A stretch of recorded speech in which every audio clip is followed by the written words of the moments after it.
That was a long prologue to my 5 tips to give you. So here they are.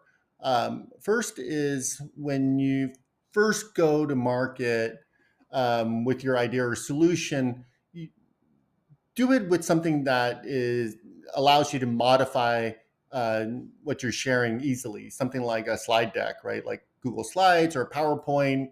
Um, there's a lot of software mockups tools out there that are really easy to modify, but you know if you go with like putting everything on your website, it just takes a lot of effort to tweak those websites and update and format it just right and do a lot of things, and so that's usually problematic. I always start with something simple like a slide deck, and then tip number two is when you're sharing the prototype, you really have to think about how much time you have.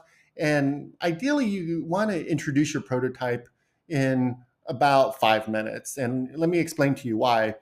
I typically assume that a meeting that I request is about 30 minutes. Um, you know, imagine reaching out to a district administrator in a large district. You're not going to get an hour with them, and so usually, if you can get that far, you're going to get about 30 minutes. So in any meeting, you're going to spend the first 5-10 minutes just kind of catching up, talking about current things that are going on. It's making that personal connection.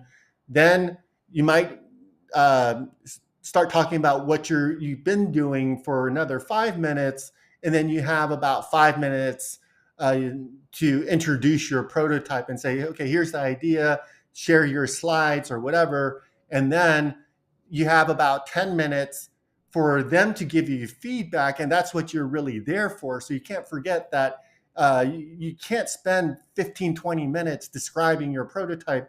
You really have 5 minutes because you need that remaining 10 minutes for you to get the feedback that you want to improve your product and see if there's a product market fit with them. So, and also maybe they'll have referral ideas, or you need to schedule a follow-on meeting. And so all of those things should happen as you plan within the 30 minutes as best as possible. So that's why I'm suggesting a really tight prototype introduction.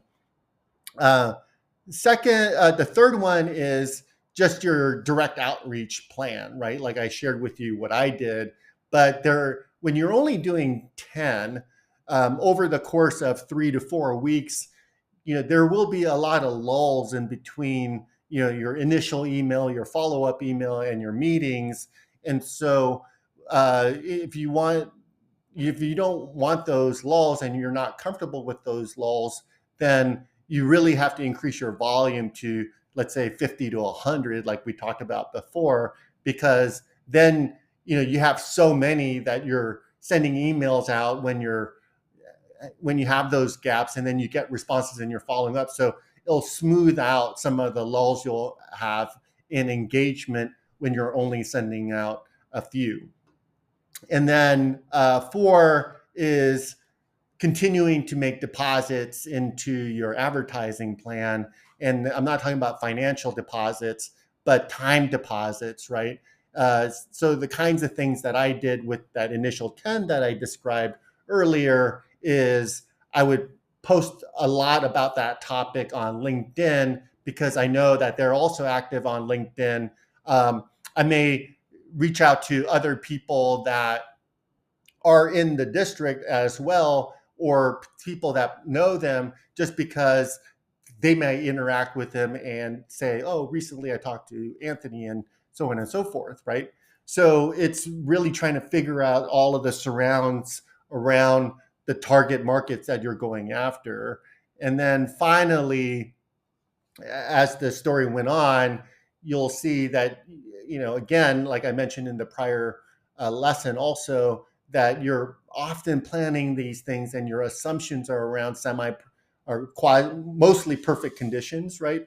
You're like, oh, I'm going to send out an email. They might respond to me in 3 days, not 2 weeks, so on and so forth. And so things do take longer than expected. Some of the clients that I reached out to, for example, they didn't respond. And I was like, why weren't they responding?